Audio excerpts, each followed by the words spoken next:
Məktəblər gəlib burada biologiya dərslərini keçirirlər. Kolleclərdən tələbələr gəlir. Ümumiyyətlə zamanınızı ayırırsınız bu qədər işin arasında. Təhsildən ötürü insanlara fayda verməyə çalışırsınız. Bunu bir məlumat versəz.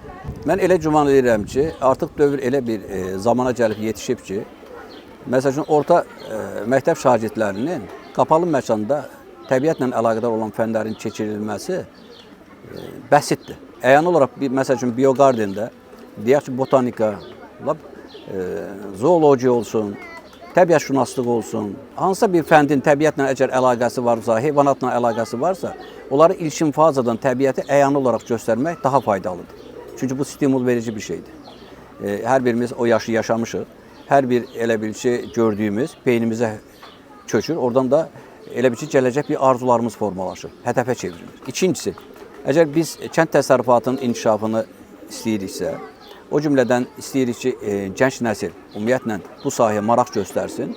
Elə bilirəm ki, bizdə nümunə olaraq Turizm və Menecment Universitetinin tələbəsi, o cümlədən də indi hal-hazırda 2-ci ildir ki, işləyir Mingəçevir Turizm Kolleci ilə və orada istər bələdçilik, istərsə də aqroturizm mütəxəssisi fakültələrinin tələbələri fevraldan başlanılır, iyunun sonuna qədər bu da təcrübədən keçir. Və ən əsası, ümumiyyətlə biogarden nədir? Aqroturizm nə olan şeydir? Dünyada bunun praktikası, harda yaranıb, tarixi, Azərbaycanda onun potensialı və gələcək hədəfləri, o cümlədən onların bir mütəxəssis olaraq yetişdirilməsində və gələcək işlə təminatında, xidmət sektorunda özlərini hiss etməsi üçün bələdçi olaraq, təşkilatçı olaraq çox çaba göstərir və bunu vacib hesab edirəm. Amma növbəti hədəflərimizdən biri də ən əsası elə bilirəm Azərbaycan üçün daha faydalı olar, fermer yetişdirmə kursu. Bu çox vacibdir. Bunun xidmət hədəfi nədir? Xidmət hədəfi əsasən bəzi hallarda insanların hobbi olaraq və bir öz vəsaitini daha səmərəli işə yönətmək adı altında kənd təsərrüfatını yönətmək istəyir. Bilgisi yoxdur. İstəyir ki, bu işə başlasın. Müxtəlif səpkili bilgilər onu çaşqın yollar göstərir. Bu dünyanın hər yerində belə olur.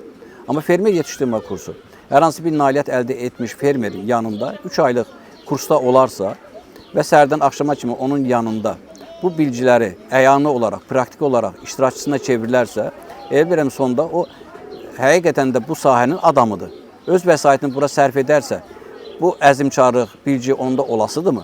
Bu sərmayə ona xeyir gətirəsidir və kənd təsərrüfatının hansı sahəsinə, hansı qaydada, hansı formada, hansı ardıcılıqla yönətmənin yollarının əyanı içində olur. Növbəti hədəfim də biogardendə bu işlərlə bərabər fermer yetişdirmə kursunun da yaradılmasına çox həvəsliyəm.